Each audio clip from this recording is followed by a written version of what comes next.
Depuis 10 ans que je parcours les derniers lieux sauvages de la planète, l'Alaska est de loin le territoire qui m'a le plus fasciné. Ces montagnes... Ça fait 4 ou 5 heures que je monte. Je crois qu'on va commencer à voir l'autre côté. Ces forêts, on va s'enfoncer réellement dans l'Alaska sauvage. Et ces rivières torrentielles.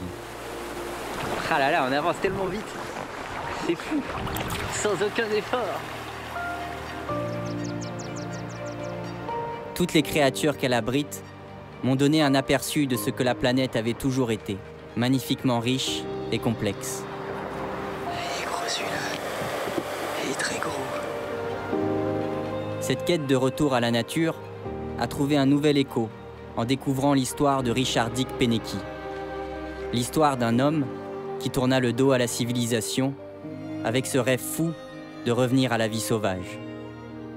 En 1968, il rejoint les terres du peuple Dena'ina, en Alaska, et se construit une cabane de ses propres mains, où il vécut seul pendant 30 ans, à des centaines de kilomètres du premier village. You have pretty much all the game. You have sheep, and you have bear, and caribou, and moose, and so that makes Twin Lakes a little bit special. En découvrant ces carnets il y a 7 ans, je me fis la promesse que je reviendrai traverser l'Alaska, que je retrouverai sa cabane, au bord des Twin Lakes. Ce lieu où un homme passa une vie à jouir et à protéger la douceur de ce paradis. Une vie libre et sauvage. Ce soir, on va manger du saumon.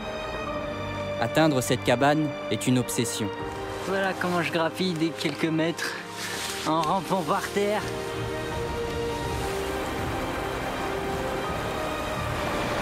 C'est terrible là. Regarde ce qui se passe. Ah!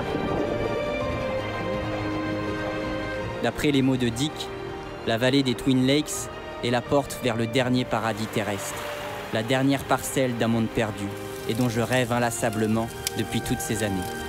Ça fait 7 heures qu'on marche. La vallée des Twin Lakes. Je suis si content là. 20 ans après la mort de Dick Penneky, il est enfin temps de partir à sa rencontre et de retrouver sa cabane. Et dans ces moments-là, je me dis que j'habite sur la plus belle des planètes de l'univers.